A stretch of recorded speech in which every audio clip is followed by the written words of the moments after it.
Bonjour à tous et bienvenue dans ce nouveau numéro de Pour tout vous dire. Le compte à rebours avant l'élection présidentielle de 2022 a démarré et les spéculations sur le nom du prochain président français vont bon train. Mais dans un paysage politique dégradé où les partis traditionnels sont à la peine, les Français redoutent de devoir faire un choix par défaut, comme ce fut le cas en 2017, faute d'une offre politique enthousiasmante. Dans cette émission, nous brosserons un aperçu de ce paysage politique en nous intéressant aux grands défis de cette présidentielle, l'abstentionnisme, la montée du populisme et la perte de confiance dans le politique. Frédéric Dabi et Arnaud Benedetti sont avec nous pour en parler. Je vais tout de suite vous les présenter.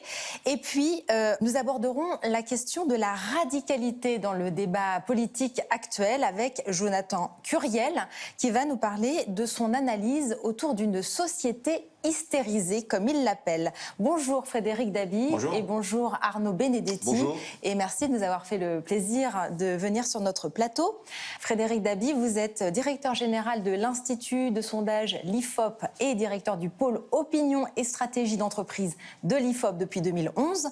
Vous êtes auteur de La Fracture, comment la jeunesse d'aujourd'hui fait sécession, paru aux éditions des Arènes. Un ouvrage qui revient sur le comportement notamment électoral de la jeunesse. Et vous, Arnaud Benedetti, vous êtes rédacteur en chef de la revue politique et parlementaire, professeur associé à la Sorbonne Université ainsi qu'aux hautes études internationales et politiques. Et vous êtes l'auteur de plusieurs ouvrages dont Comment sont morts les politiques, le grand malaise du pouvoir, et c'est paru aux éditions du CERF. À quelques mois de l'élection présidentielle qui aura lieu en avril, la campagne pour 2022 est lancée. Si les annonces de candidature se multiplient, les Français regardent avec une certaine perplexité les débats qui se succèdent dans les médias. C'est ce que nous ont confié quelques-uns d'entre eux que nous avons rencontrés dans le centre de Paris. Bon, les élections ont démarré, en effet, on a une campagne de lancement, mais aussi pour les Français, aussi pour moi, ce que je peux ressentir, c'est un flou artistique. Voilà, on débat, on fait des contre-débats, il y a des polémistes, et pour ma part, les Français sont un petit peu perdus. Voilà, on va pas choisir, on ne sait pas qu'est-ce qu'on va attendre actuellement. Voilà ce que je peux répondre, je fais comme tout le monde, je regarde certains débats, certaines émissions, mais pour l'instant, on n'est pas dans le concret. Et je pense que les Français attendent beaucoup plus. Ils veulent voir du factuel. Et là, pour l'instant, on ne le voit pas. Avec l'arrivée de monsieur Zemmour, là, on est un peu... on se dit, c'est un peu bizarre ce qui se passe. Est-ce que c'est pour éviter... Est-ce que c'est pour nous inciter peut-être à voter pour monsieur Macron aussi, pour nous faire peur? Donc parce que Marine Le Pen ne fait plus trop peur maintenant, apparemment. Donc, il y a encore un ennemi, entre guillemets, de plus qui s'ajoute. Peut-être que c'est pour nous faire voter encore pour Macron, pour la stabilité. Voilà. Donc, c'est ce que je pense, en tout cas. Effectivement, c'est un petit peu bouleversant, entre guillemets, dans le sens où aujourd'hui, on a un candidat, un parti. Donc, chaque candidat crée son propre parti, alors qu'avant, on avait un parti, plusieurs candidats. Et donc, voilà, ça transforme un petit peu le paysage. Et voilà, on se demande aussi la pérennité de ces partis, finalement.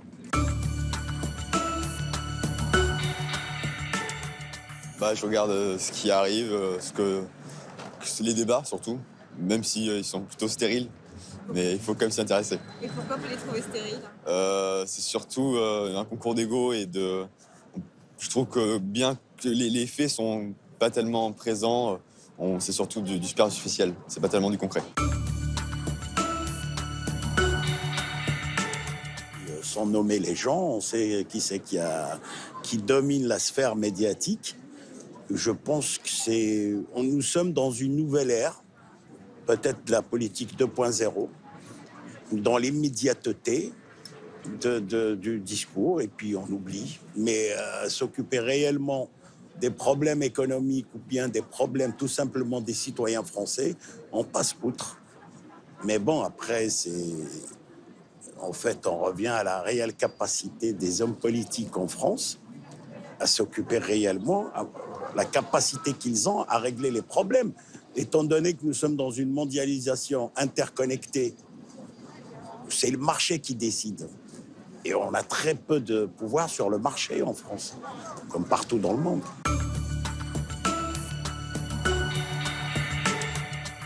Oui, le PS a fondu, le LR se disperse, c'est pas génial. Les grands leaders ne sont plus là, c'est comme le reste, tout s'effrite, quoi. Hélas, mais bon, cela dit, peut-être qu'on va retrouver un jour un grand homme pour diriger cette France, moi je l'espère.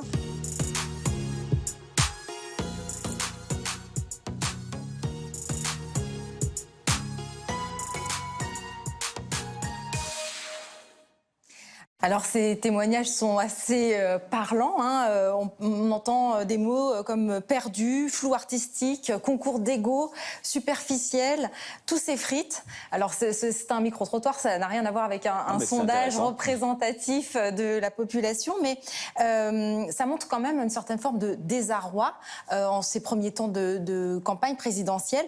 Quelles sont, selon vous, les principales raisons de ce dépérissement de la politique, comme vous l'appelez dans votre livre?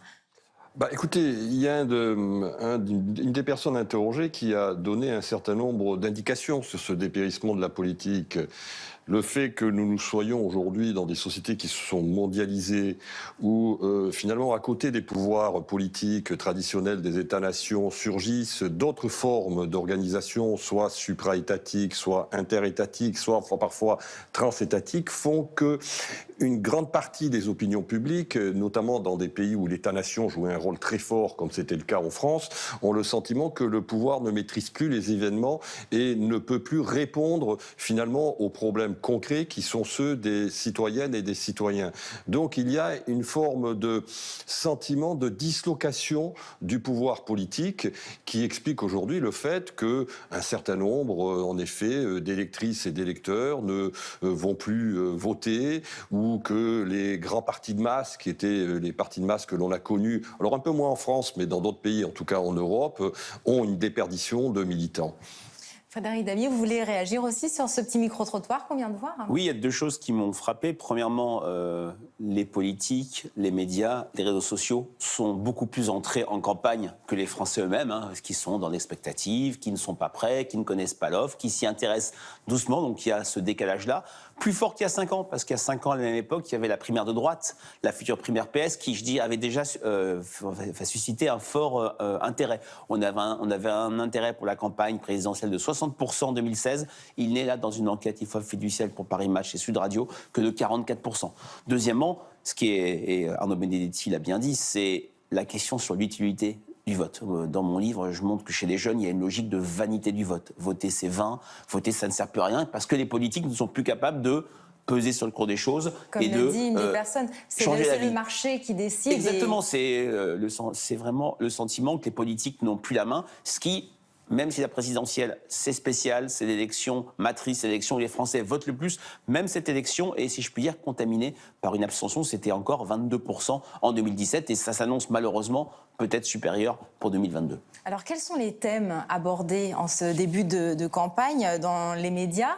Et est-ce que, d'après vous, ils correspondent aux attentes des Français? C'est pas ce dont on a l'impression quand on les écoute, mais... Oui, ça a été dit dans le micro-trottoir, quand ils ont de spectacles, d'attaques, de coups bas, de chicaya, de discours politiciens, des choses qui relèvent de l'organisation partisane, primaire ou pas, congrès ou pas, à droite, candidature unique ou pas. C'est loin des préoccupations des Français qui, maintenant que le Covid semble s'être un peu éloigné, sont pluriels. Il y a la montée spectaculaire du pouvoir d'achat, il y a la question de la santé qui n'a jamais été aussi importante, mais ça préexistait au Covid. Il y a des questions identitaires et sécuritaires. On est pour l'instant sur une campagne qui n'a pas trouvé son thème, qui n'a pas trouvé la question à laquelle les candidats vont répondre, même si je suis frappé de voir à quel point la question de la vie chère, du coût de la vie, du pouvoir d'achat, le retour de l'inflation fait, et ça peut peut-être fragiliser le président sortant qui n'est pas encore candidat, fait que c'est cette question économique et sociale qui semble majeure.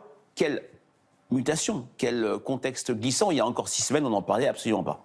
Alors vous, Arnaud Benedetti, dans votre livre, vous dites que la politique ne protège plus ni le peuple, ni les libertés, ni la nation, ni les citoyens.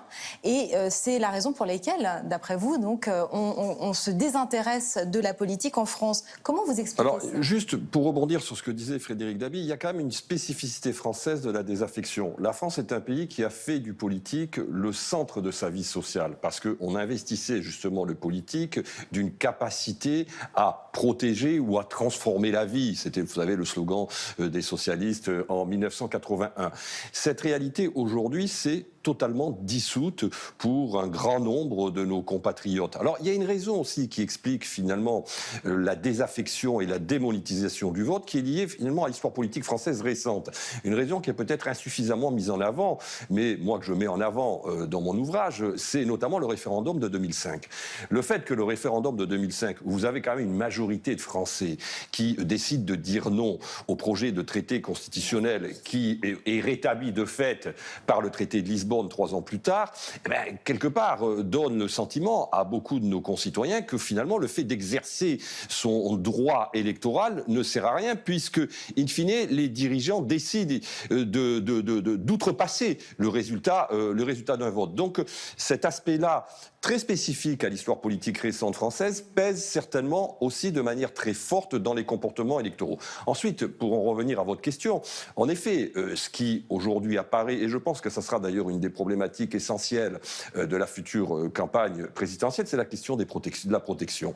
Parce que quand on regarde finalement l'ensemble des enjeux que font apparaître les différents instituts de sondage, qu'il s'agisse du pouvoir d'achat, qu'il s'agisse de la question de la sécurité, qu'il s'agisse de la justice, qu'il s'agisse même parfois, en effet, de la question des libertés, tout cela, finalement, est travaillé par une même problématique qui est la question de la protection. Qu'est-ce qu'on demande finalement à un État? Qu'est-ce qu'on demande à un pouvoir politique? C'est presque, j'allais dire, une finalité philosophique et anthropologique, c'est de protéger la société. Et ce sentiment aujourd'hui de protection, en effet, il paraît pour un grand nombre de Françaises et de Français s'être considérablement évanoui parce que d'autres forces aujourd'hui semblent gouverner les événements.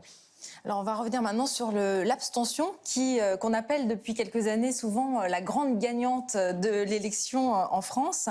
On assiste donc, on l'a dit, à un changement du rapport au vote parmi les Français.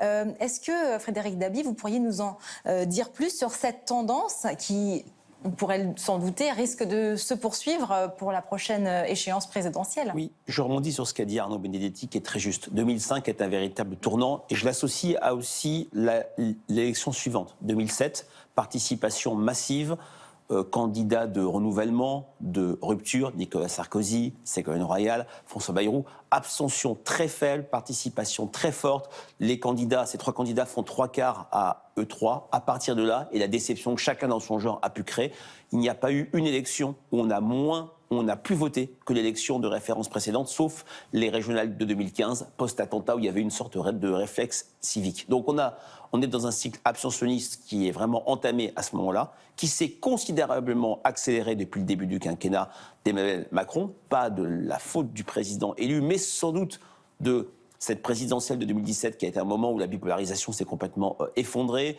où les partis de gouvernement ont connu leur 21 avril. Et c'est vrai que maintenant, et vous avez raison de prendre cette expression, à chaque élection, le grand gagnant, la grande gagnante, c'est l'abstention. On a aux dernières élections régionales 33 millions de Français dans un exil électoral. Et là, on ne peut pas ne pas s'interroger là-dessus. On ne peut pas ne pas s'interroger sur quid de la participation le 10 avril prochain. Alors, elle est assurément plus forte que ce cycle abstentionniste qu'on a vu, mais peut-être va-t-on battre le record d'abstention qui était de 28% le 21 avril 2002. C'est maintenant le fait structurant les campagnes électorales, ce non-vote, cet exil électoral d'une majorité de Français. Alors, même si on a évoqué toutes ces raisons pour lesquelles les Français se désintéressent de la politique, il existe quand même des dynamiques aujourd'hui. On peut parler notamment de la poussée du vote écologiste, notamment aux dernières régionales. Quels sont les enseignements que l'on peut tirer des récents sondages à ce sujet? Et on parlera aussi de cette tendance.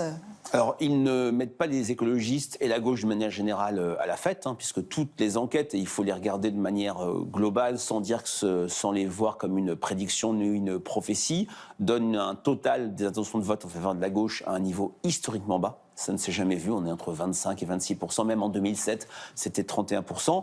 Ça donne un président sortant plutôt en bonne position, mais peut-être fragilisé par le changement de contexte sur les sujets de préoccupation des Français. Et le fait majeur, c'est ce bloc de droite extrême et souverainiste, Voilà. c'est-à-dire l'addition des intentions de vote pour Éric Zemmour, Marine Le Pen, Nicolas Dupont-Aignan, qui est entre 35 et 38%.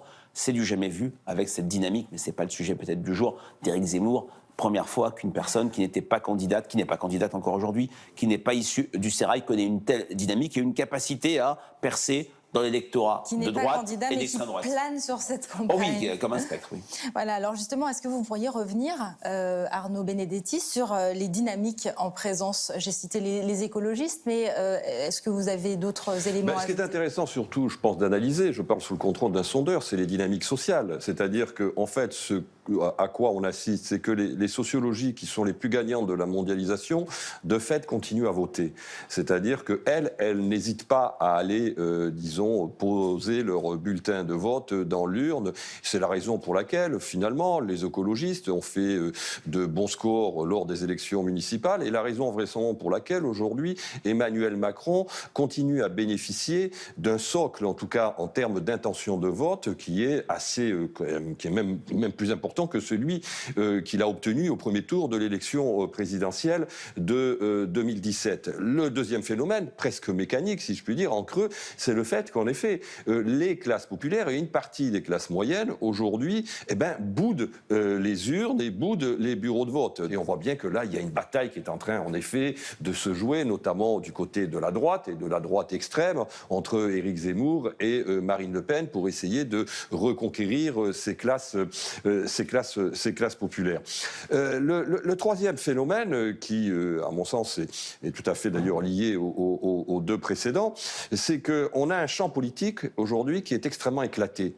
Il est totalement éclaté, c'est-à-dire que vous avez des offres politiques, si vous voulez, on a vécu quand même pendant 40 ans en France sur un champ politique qui fonctionnait sous une forme de bipolarité entre la droite de gouvernement et la gauche de gouvernement. On a vu commencer à s'effriter cette bipolarité à partir des années 80, avec l'émergence notamment d'un côté du Front National et de l'autre des écologistes. Et là, depuis 2017, on est, disons, confronté à un champ politique qui s'est totalement disséminé entre différentes forces politiques qui essayent de conquérir les suffrages. La réalité, c'est que les Françaises et les Français ne se retrouvent pas manifestement dans ces différentes offres politiques, en tout cas une grande partie de ces offres politiques, parce que justement, ils considèrent que les politiques ne sont plus en mesure, et ça a été dit dans le petit micro-trottoir que vous avez réalisé, ne sont plus en mesure de répondre en tout cas aux problèmes qui sont les leurs.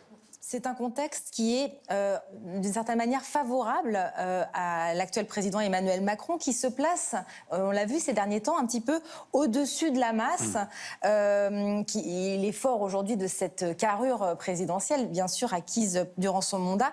Quelle est sa dynamique aujourd'hui et quelle est l'image d'Emmanuel Macron auprès des Français, lui qui a été très égratigné par le mouvement des Gilets jaunes? Alors, c'est un président qui reste structurellement impopulaire depuis février 2018, mais qui a un bloc solide, qui ne bouge quasiment pas. Ça fait maintenant quasiment un an que dans les enquêtes de popularité, il est à 40% de personnes satisfaites ou qui approuvent son action. Quand ses prédécesseurs payaient cash une déclaration, une mesure, un projet, une réforme, un mouvement social, lui, il est relativement protégé.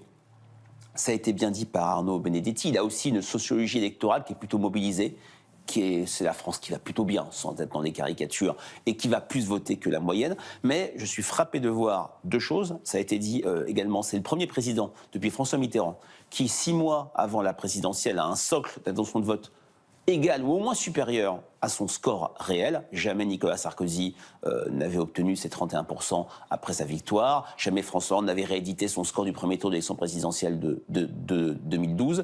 Et il est effectivement en surplomb. Il bénéficie de ce statut avantageux de président, pas encore candidat, mais qui sera sans doute candidat. Donc un disque qui fait campagne avec le chéquier de la France. Mais c'était des critiques qui avaient été adressées à Jacques Chirac, à François Mitterrand, voire à Nicolas Sarkozy, dans un contexte de crise en leur temps. Et c'est vrai qu'aujourd'hui, pas une enquête ne le donne perdant au second tour, ni en situation d'être devancé au premier tour. On connaît le statut de ces enquêtes dans ce contexte si glissant. Il y a bien sûr des fragilités, le contexte économique, la question du pouvoir d'achat.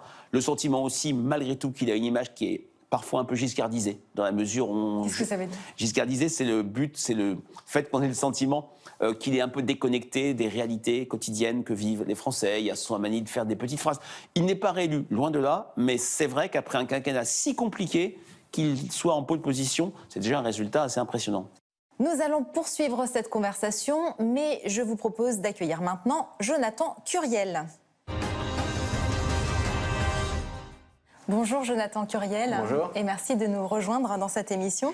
Vous êtes directeur général adjoint des programmes du groupe M6 en charge des magazines et documentaires. Et vous venez nous parler aujourd'hui de La société hystérisée, un essai qui revient sur la difficulté actuelle du débat, la transformation radicale de l'espace public et qui propose des clés pour s'en sortir, et c'est sorti aux éditions de l'Aube.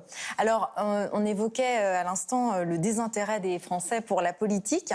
Vous parlez de la colère qui monte, de la polarisation de la vie publique.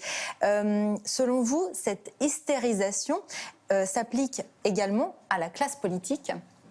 Oui, parce qu'aujourd'hui, on voit bien que les échanges entre les différents politiques sont marqués par le clash, par le buzz, par la petite phrase du jour. On voit tous les jours, il y a une nouvelle actualité. En ce moment, c'est Zemmour, avec on reprend quotidiennement les différentes agitations des uns et des autres. Et pour revenir sur ce qui a été dit tout à l'heure, moi, je suis aussi convaincu que les Français se sentent tout à fait étrangers à cette hystérisation qui est manifestée par un microcosme, à la fois médiatique, à la fois de minorités visibles, audibles, bruyantes. Et du coup, il y a une espèce de phénomène de retrait d'un certain nombre de Français qui se sentent et qui se replient sur eux-mêmes et qui sont assez étrangers à cette agressivité, cette perte de nuance, cet emballement collectif, cette perte de raison qui charrie un peu notre monde médiatique. Alors le problème, c'est que ce climat hystérisé profite à certains candidats. C'est ce qui rend le débat impossible, d'après vous ? Alors le débat, il y a effectivement l'actualité qui rend le débat compliqué parce qu'aujourd'hui, de toute façon, on a une appréhension du débat, mais depuis certaines années, c'est lié à la fois aux chaînes d'information, aux réseaux sociaux, qui consiste à rendre le débat assez binaire. C'est-à-dire qu'aujourd'hui, même la façon dont il est disposé dans les chaînes d'information, de manière spatiale, on a les pour, les contre, les oui, les non. Donc on s'est plus ou moins accoutumé à cette idée de binarité du débat et à cette nécessité de se positionner tout de suite sur des sujets, alors qu'il y a des fois où on n'a pas forcément d'opinion, où les gens sont chez eux sur leur canapé, ne savent pas vraiment que penser de telle actualité ou de tel fait divers. Alors qu'aujourd'hui, on est dans cette espèce de broyeuse où il faut absolument se positionner sur tous les sujets tout le temps. La campagne, effectivement, elle est actuellement très dans cette dégradation du débat public. On voit qu'on a du mal à échanger, on a du mal à discuter et on s'attache à la petite phrase du jour plutôt qu'à avoir des débats un peu construits. Et puis, les sondages peuvent jouer aussi un rôle dans cette hystérisation, bien qu'il soit évidemment un outil... C'est plutôt l'usage et l'exploitation des sondages. Voilà, c'est-à-dire que le sondage fait l'actualité en quelque sorte. Il fait le buzz et il fait monter la tension. Oui, c'est une véritable dérive que personnellement je dénonce. Alors que je produis ces sondages, on les surinterprète, on leur fait dire trop de choses, on oublie que ce ne sont pas, comme je disais, des pronostics et des prophéties, et on va plutôt, je dirais, polariser le temps d'antenne, vous parliez des chaînes d'information en continu, sur une sorte de course des petits chevaux, alors qu'on est à 6 mois du vote, alors que l'offre électorale n'est pas encore structurée, et on ne regarde pas l'intérêt des sondages, c'est-à-dire les ventilations, la sociologie des électorats, des sortes de micro-trottoirs améliorés que sont les études qualitatives, on fait parler des gens spontanément. C'est vrai qu'il y a une sorte de dévoiement et il y a moins pour moi une frénésie des sondages qu'une frénésie sur leur surinterprétation. Oui, mais du coup, est-ce qu'on ne peut pas dire que le sondage façonne l'opinion en quelque sorte ? Je vais peut-être me tourner vers c'est un vieux débat, mais Arnaud va répondre.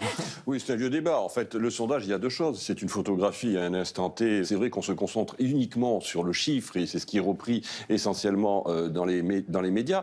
Mais évidemment, on voit bien que ça a un impact ensuite sur les jeux politiques, sur les rapports de force à l'intérieur des jeux politiques, puisque les différents candidats, très souvent d'ailleurs excipent des sondages pour montrer qu'ils sont meilleurs candidats que leurs concurrents directs. Donc les sondages ont un effet sur le jeu politique. Est-ce qu'ils contribuent à construire l'opinion publique? Moi, je serais beaucoup plus nuancé, parce que quand on regarde finalement l'histoire des sondages dans l'histoire des dernières élections présidentielles, on voit bien que d'abord l'opinion publique se cristallise disons de manière très forte uniquement dans les dernières semaines. C'est dans les dernières semaines que les Françaises et les Français font leur choix. Donc ce qui démontre bien qu'il y a une autonomie malgré tout de l'opinion publique par rapport aux sondages. Ça nourrit finalement une société avide d'hystérie, le sondage. Non, parce que moi je rejoins ce qui est dit, c'est-à-dire que le sondage est une photographie à un instant T, et après tout dépend de l'usage qu'on en fait. On voit souvent, par exemple, là si je prends l'exemple des primaires de droite, les sondages ne sont pas forcément conformes aux résultats qu'on aura dans un mois.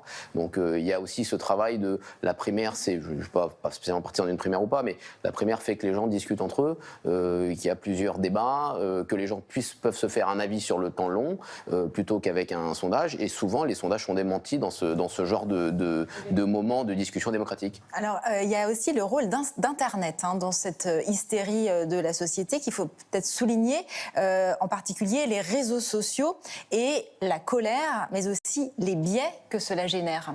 Alors oui, l'hystérisation, vous avez en fait plusieurs... pour définir l'hystérisation, il y a plusieurs symptômes et causes qui sont qui peuvent être décrites.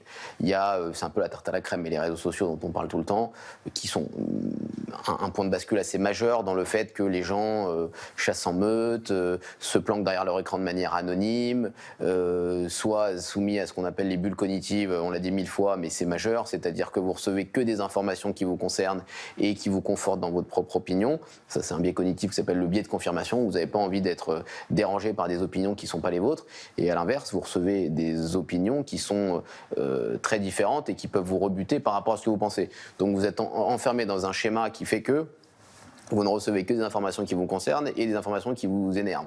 Donc chacun, d'une certaine manière, reste dans son silo, dans son couloir de nage, et ça crée une espèce de fracturation de l'espace public qui fait que chaque population reste dans son silo, et du coup les gens ne se parlent pas et ont plutôt tendance à s'affronter que à discuter entre eux et à échanger sur des problématiques diverses. Voilà. C'est ce que vous avez étudié dans la fracture. Voilà, justement, vous parlez d'or, c'est exactement ça. Il n'y a plus, je dirais, sur des questions sociétales ou sur des questions de mœurs, de guerre au sein des familles, de guerre au sein des générations, parce que chacun est dans son couloir, chacun est rassuré par ce qu'il entend, parce que tu fais des algorithmes, tu fais toute une série de choses, on reste dans son magma idéologique, et c'est vrai que c'est particulièrement préoccupant de voir qu'il n'y a plus de débat, par exemple sur la question des discriminations, sur les questions sociétales, sur les questions qui intéressent les jeunes et les moins jeunes, et le plus grave, c'est que parce qu'on ne se parle plus, il n'y a plus de termes du débat, il y a des termes, des mots